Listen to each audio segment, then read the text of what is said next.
Hi everybody, it's Mr. Wessner, and today we are back to finish Jane Kirkland's Take a Wetlands Walk. So it's our last section today. Today it's titled Go Swoosh in a Swamp, Go Explore the Everglades. Now throughout this book we've talked about different types of figurative language we've seen. Here's another one, swoosh. It's a word describing sound, so that's an example of, you're right, onomatopoeia. So onomatopoeia is words that describe sound. Swoosh by kind of mimicking the sound, and swoosh certainly describes that sound or identifies that sound.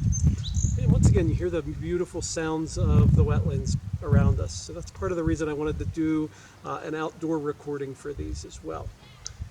A swamp, which I am not in. I don't have a swamp around here. In fact, Pennsylvania is not known for swamps. There are probably some swampy areas. A lot of areas that we call swamps are really actually marshes. But this area behind me is more of a marsh type area. A swamp has more woody plants and fewer soft-stemmed plants than a marsh. Swamps are soggy, wet places, and depending on their location, home to a huge woodpecker, a stinky plant named after a mammal, and an orchid named after a woman's shoe. The pileated woodpecker is as large as a crow, about 19 inches. Keep your eyes and ears open for this huge, flashy woodpecker. They are beautiful, beautiful birds.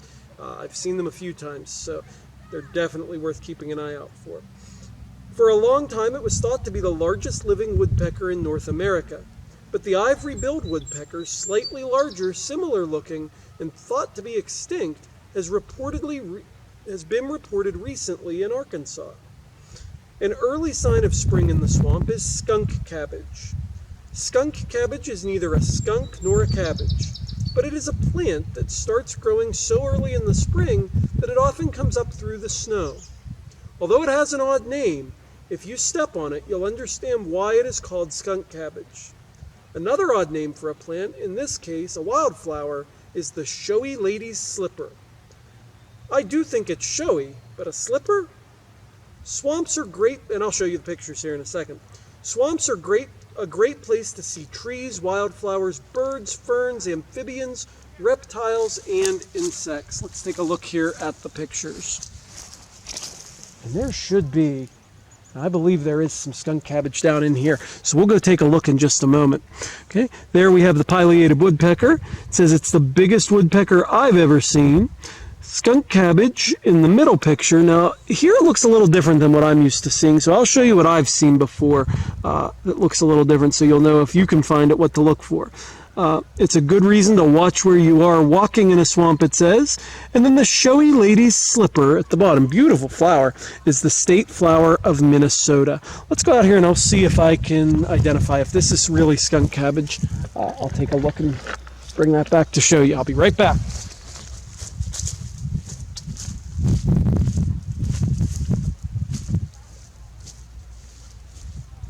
I definitely think it's skunk cabbage.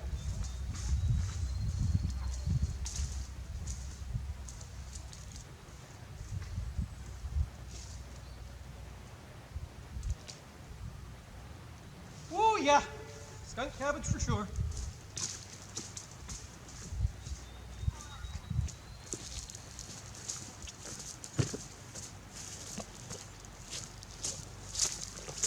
So skunk cabbage has these large, broad leaves that spread out. They kind of look like cabbage leaves if you use your imagination a little bit. But really what makes this plant so special is something that I can't show you with a video. So you need to find some of it on your own. But if you do and you take a whiff, it smells terrible. Okay? So that's skunk cabbage. Pretty neat plant to find. Okay.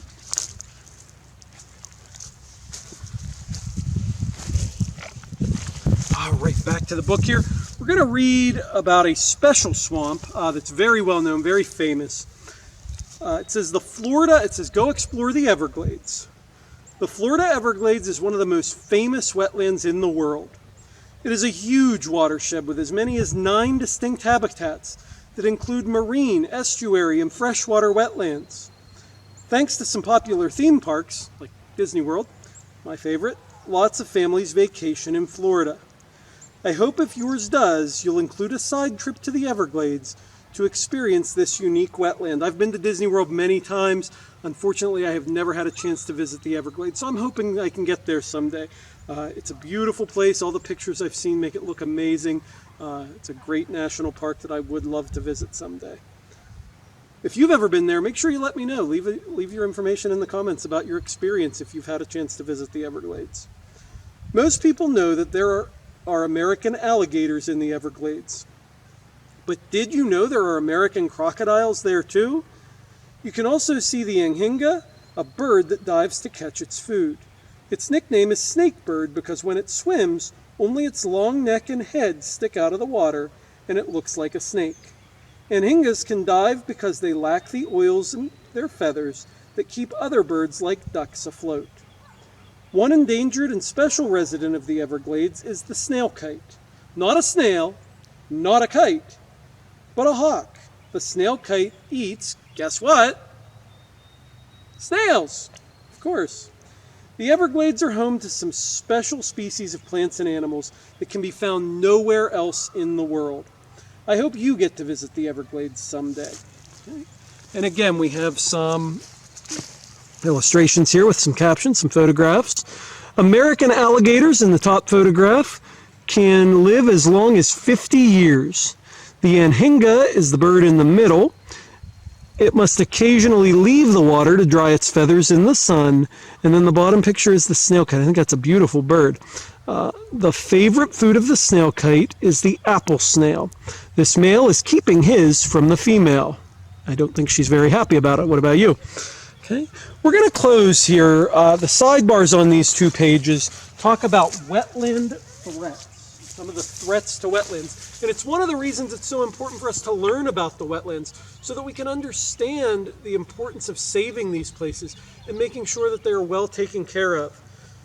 What do you think are the major threats to our wetlands? Think about that before I start telling you. Pause the video. Maybe jot some things down. Here are a few. Agriculture. No, we need agriculture. We depend on agriculture. We'd be really hungry without agriculture. But years ago especially, we drain wetlands to grow food. Okay, so wetlands have been drained to create farmland. That's especially the case with some of the prairie potholes we read about. But wetlands have been drained to grow food.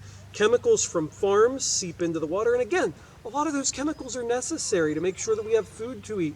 But we need to manage that so that they're not draining the chemicals into our water. Farm animals graze wetlands and leave no food or shelter for wildlife.